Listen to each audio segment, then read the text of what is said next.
Welcome to English Chats Daily. Your daily partner for easy English conversations.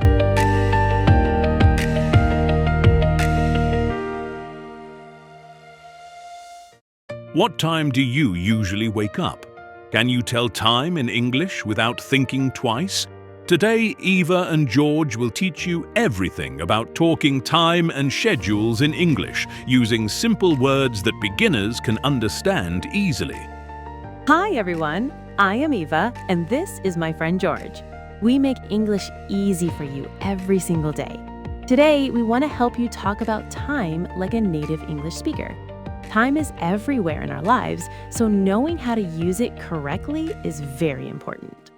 Hello, I'm George and I love helping people learn English. Time can be confusing for new learners, but do not worry. Eva and I will make it super simple for you. We'll practice together, step by step. Let me start with the basics. We have 12 hours on a clock face. The shorthand shows hours and the longhand shows minutes. When both hands point to 12, we say it is 12 o'clock. This is the easiest way to tell time. Exactly. And George, there are two ways to say the same time. We can say 3:15 or we can say 3:15. Both mean the same thing. We can say 6:30 or we can say 6:30. Learning both ways helps you understand other people better.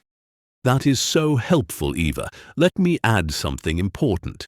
We use AM for morning times and PM for evening times. So 8 a.m. means 8 in the morning and 8 p.m. means 8 at night. This stops confusion when we make plans with friends.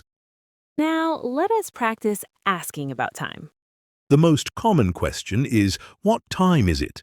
You can also ask, do you have the time? Or could you tell me the time, please? All these questions ask for the same information. Perfect, George. And when someone asks you the time, you can answer in different ways. You can say, it is 2 o'clock, or the time is 2 o'clock, or simply 2 o'clock. All answers work perfectly fine. Let me teach you about minutes, Eva. When we talk about minutes after the hour, we say past. 5 minutes after 2 is 5 past 2. 20 minutes after 4 is 20 past 4. This makes speaking about time much easier. And George, when we talk about minutes before the next hour, we say 2. 10 minutes before 3 is 10 to 3. 25 minutes before 7 is 25 to 7. This gives you more ways to express time naturally. Here's something really useful. We have special words for common times. 15 minutes past any hour is quarter past. 30 minutes past any hour is half past. 15 minutes before any hour is quarter to. These shortcuts sound more natural. Excellent point, Eva. Let me share daily schedule vocabulary.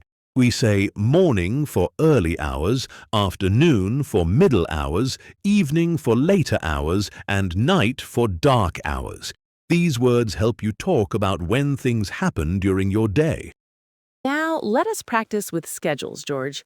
When do you wake up is asking about morning routine.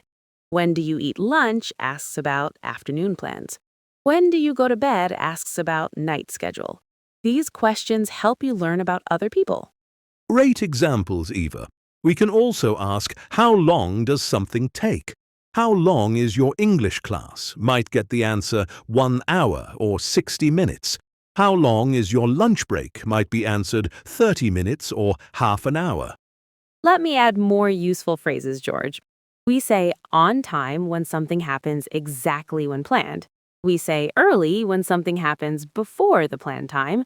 We say late when something happens after the planned time. These help describe timing situations. So true, Eva.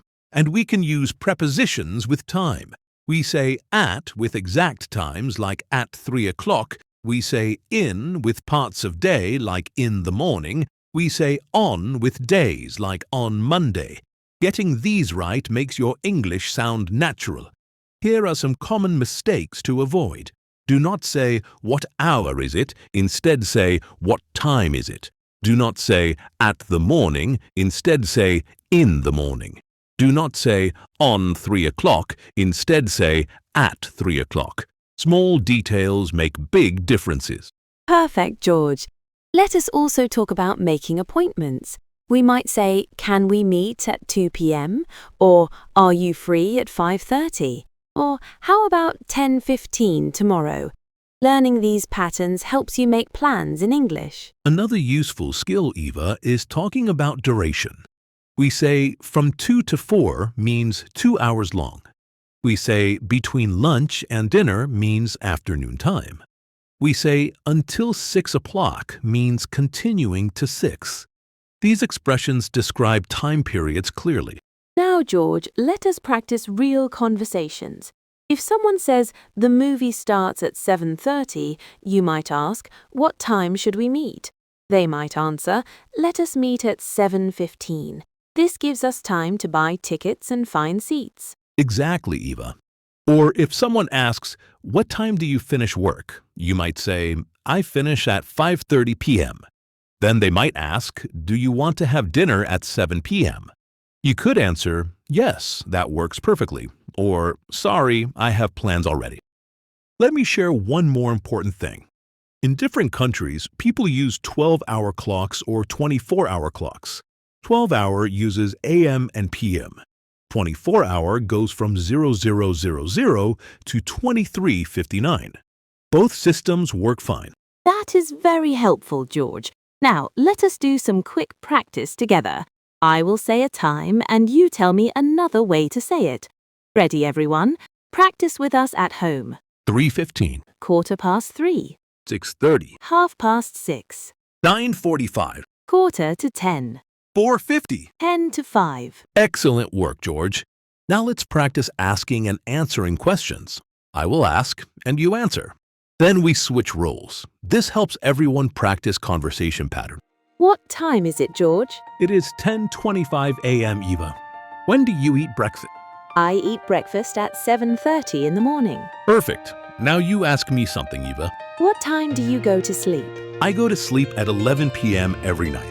Great job, everyone. Today we learned how to ask for time, tell time, talk about schedules, and make appointments. Practice these phrases every day and you will become confident talking about time in English. Remember to watch our videos daily for more English practice. Like this video if it helped you and subscribe for new lessons. See you tomorrow for another fun English conversation. Keep practicing and stay confident with your English learning journey.